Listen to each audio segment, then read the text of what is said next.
पहला दिन, नवरात्रि की पवित्र शुरुआत और शक्ति के प्रथम स्वरूप माँ शैलपुत्री को नमन।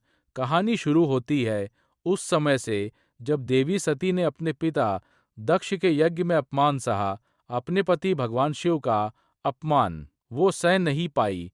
यज्ञ की अग्नि प्रज्वलित थी और उसी अग्नि में सती ने अपने प्राण त्याग दिए। उस दिन केवल एक शरीर नहीं जला था, बल्कि ब्रह्मांड में संतुलन भी डगमगा गया था। लेकिन शक्ति कभी समाप्त नहीं होती, वो केवल नया रूप लेती है। समय बीता और वही दिव्य शक्ति पुनर्जन्म लेकर आई। हिमालय के घर, राजा हिमालय और रानी मेना के यहाँ जन्मी एक दिव्य कन्या, जिसका नाम रखा गया शैलपुत्री, अर्थात पर्वत की पुत्री। बचपन से ही शैलपुत्री में अद्भुत तेज था। उनकी आंखों में शांति, लेकिन भीतर अपार शक्ति। वो प्रकृति के साथ जुड़ी हुई थी। हर पर्वत, हर नदी, हर हवा जैसे उन्हें पहचानती थी। समय के साथ उनका दिव्य स्वरूप प्रकट होने लगा। एक दिन देवताओं ने पुकारा। असुरों का अत्याचार बढ़ चुका था। धरती, आकाश सब त्राही त्राही कर रहे थे। तब माँ शैलपुत्री ने अपना दिव्य रूप धारण किया।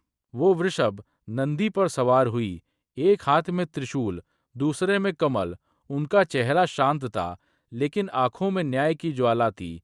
जैसे ही वो युद्ध भूमि में पहुंची, धरती कांप उठी, आसमान गूंज उठा। एक एक प्रहार से उन्होंने अधर्म का अंत किया, असुरों का विनाश हुआ और धर्म की विजय। लेकिन युद्ध के बाद वही माँ फिर से कोमल और शांत हो गईं। यही है माँ शैलपुत्री का स्वरूप, शक्ति भी और करुणा भी।